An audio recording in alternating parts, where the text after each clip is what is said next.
Hey, I'm JD. Welcome to my channel. Please subscribe. Please hit like. And what do I have here? I've got a tool I picked up, and I picked this up at Cordon Tools, Cordon Tools in Canada. It's in Ontario, and it's near a city called Perth. Anyway, they've got some really cool tools on there.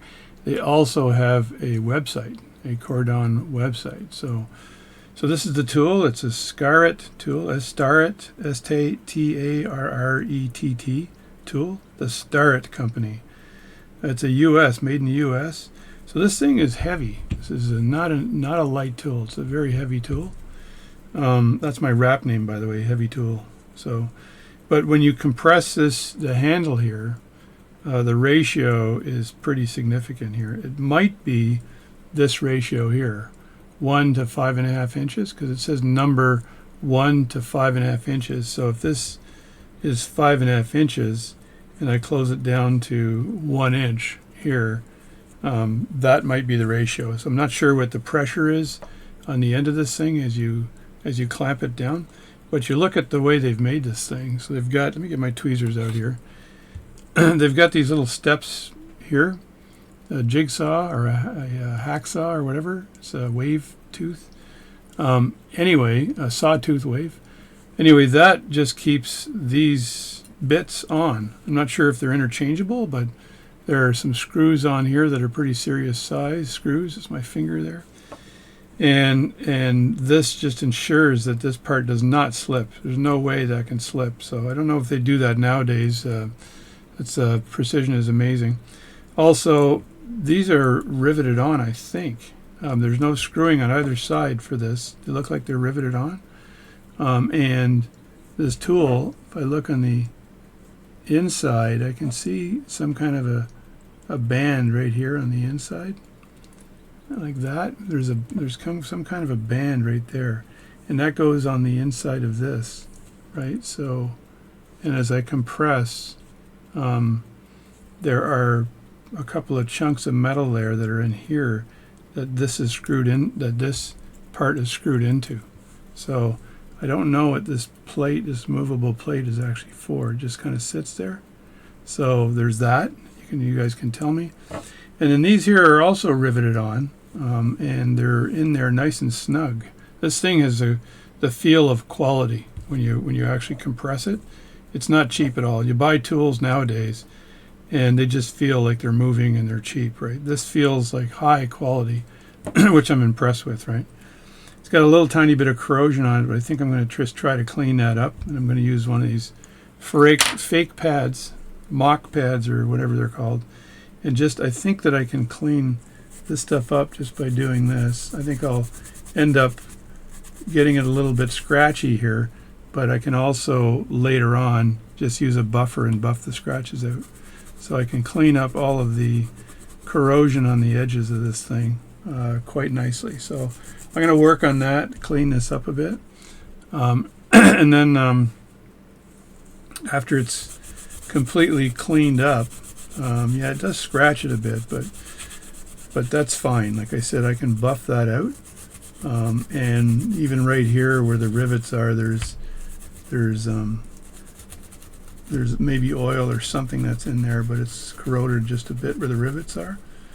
So I can clean that out as well, and just make this tool new. I want to get this looking really good. So let's get to work on restoring this tool, and I think that I can use a Dremel tool to clean up the just re-shine the tool, I guess, because this feels like it's stainless steel here, but a Dremel tool would probably work even better than this to get rid of some of these marks on the edges. So, but I like the old elbow grease that's needed to get something looking good, right? So even in the handles here, you've got corrosion in here that can be removed with a little bit of elbow grease. After I clean this tool up, I'm going to re-oil it. I'll put a thick oil on it, like my Mobius D5 oil maybe. That probably will work well for this. And then we'll clean this thing up. It's already starting to look a lot better. So in here, I basically have to spray this out or something with something to get rid of the dust and the corrosion in there. I could throw the whole tool into lighter fluid or something and just let it rinse in lighter fluid. But for now, I'm just going to try to scrub it up. I've got these old pads here. I don't want to ruin the new one I put down for watchmaking, but I've got the old pads in there, and that should collect all of the filings, I'll call them, right? The filings from getting in there and getting a little bit of elbow grease in there to get this thing done properly. So all comments on this are accepted. There's another screw right there, it looks like. And that screw probably helps with this mainspring here. And I know this spring here, this compression spring, it's got a screw on both sides to keep the screw in place as I do this to compress it. But it's a pretty strong spring in here that pushes back very easily. There's no issue there at all. So I'll just keep scratching away at this and then maybe bring out the Dremel tool. I don't think I've videotaped my Dremel tool work, so maybe I'll be brave and get out the Dremel tool and shoot a video of me Dremel tooling this particular device. The only thing with using a Dremel tool is that if there's any spray, it's likely going to hit my computer screens, which I don't want. so this is an easier way to do it. And then I go into my Frankenstein lab in the basement and get out the Dremel tool and start working on that, right? So I'll do that, and I'll come back with a completely shined up tool. How's that sound? That sounds good. All right, I've come back from the depths of my little workshop, and I got this thing looking fairly good. Polishing wheel and Dremel tool, and I think there's still a little bit of leftover cutting stuff on here, but in general it looks pretty darn good. Like I know right here, you just got to go around those areas with a toothpick and just pick out that stuff to clean it up completely.